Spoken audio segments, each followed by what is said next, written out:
But we're gonna move on to Vic Mensa, who, to me, as we're talking about someone like 24K Golden, I'm like, that veteran singer, rapper, and I look, he's 27, Yeah, like not even that old, but he feels like he's been around forever.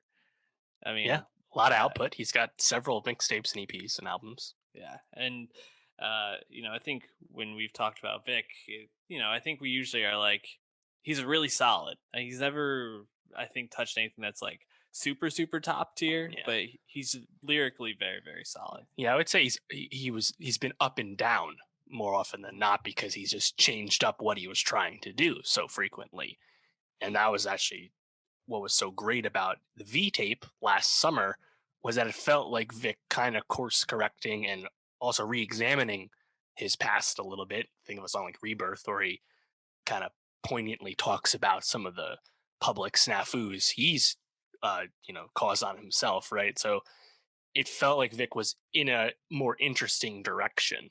Mhm. And I think on iTape that's continued to even elevate it on. But yeah, you're Yeah, right. For a while we've just kind of been like, man, ever since Vic popped off damn near 10 years ago, we were really excited about Vic, and I want to be excited again. did this reignite that excitement for you? I mean, I respect the hell out of this iTape because it's probably his most consistent lyrical project, without question, and he's tackling important subject matter. It doesn't have like my favorite Vic songs, but that's what's so funny about having your favorite Vic songs is they're probably disparate and all over the place on his projects because again he's been so up and down all over the place in what he's been trying to do. Mhm. I don't think we have another Say I Didn't on here, which is like perfect Chicago jazz rap. That's probably my favorite Vic song. Like that shit goes.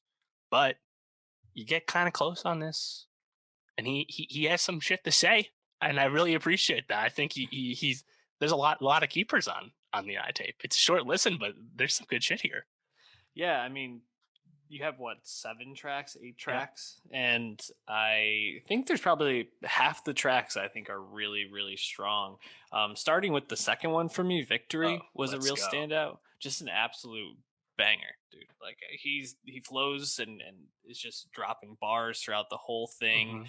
Hmm. The beat is incredibly hot and just like goes super hard. I Just listened to it while Blaze. running and I was like, oh, we're gonna do this. Okay, I appreciate that. And then later on, like I really liked Musa. I thought that one Hmm. was a standout to me. Trying to think, Freedom also I really liked a Yeah, lot. Which one stood out to you? yeah. So definitely, Victory starts it off really hot, and it's like, yeah, man, Vic. He did that 93 Punks detour. No, no, no. Vic's back for sure on that rap and shit. Just Blaze. I got some Diplomats Cameron vibes on that one, man. I love that shit. Uh, he had my favorite bars are on Victory. They must heard I got my bread up, and they know they can't catch up. So now they in a pickle. That's a shy glizzy. Fucking flames. Let's go.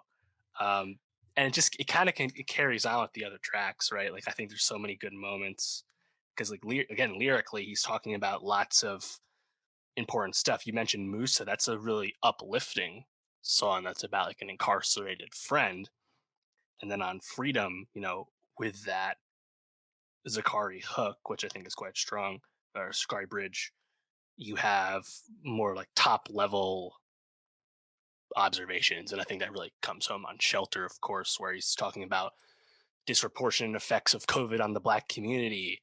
And of course, police brutality in the face of struggles back home and the government's treatment of the Black experience and all kinds of stuff. I think it's quite specific and pressing and relevant.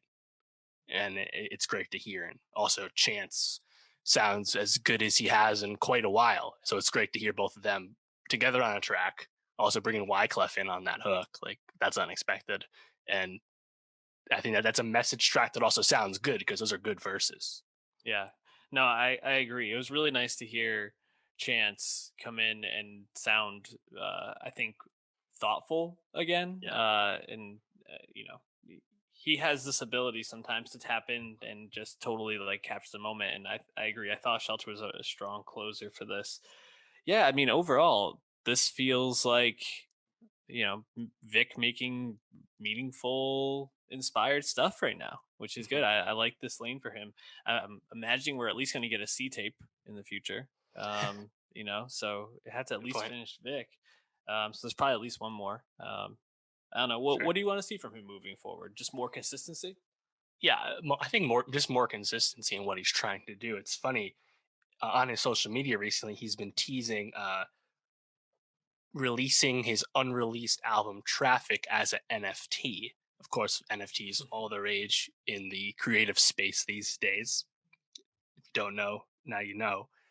And that's just funny to me because that was when Vic was truly at his most like couldn't point himself in the right direction so much that he would put out some singles and then just drop the whole idea for the project. Never comes out. You Mad, his song with Kanye, was one of the singles from that album that never came out.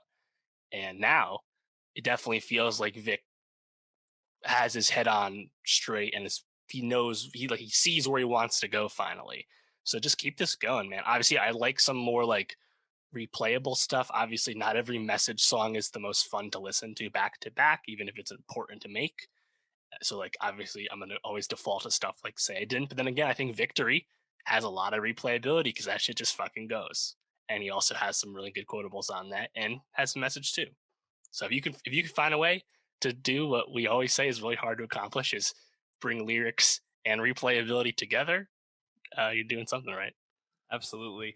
Real quick on the NFT stuff, SNL this weekend had Jack Harlow on, and another XXL tie-in today, and he uh, appeared in a skit about NFTs where he basically educated through a rap what NFTs were, and I actually thought it was really well done. Huh, So if anyone cool. is confused as to what they are, SNL actually did something pretty informative and creative, pretty interesting. So check that out.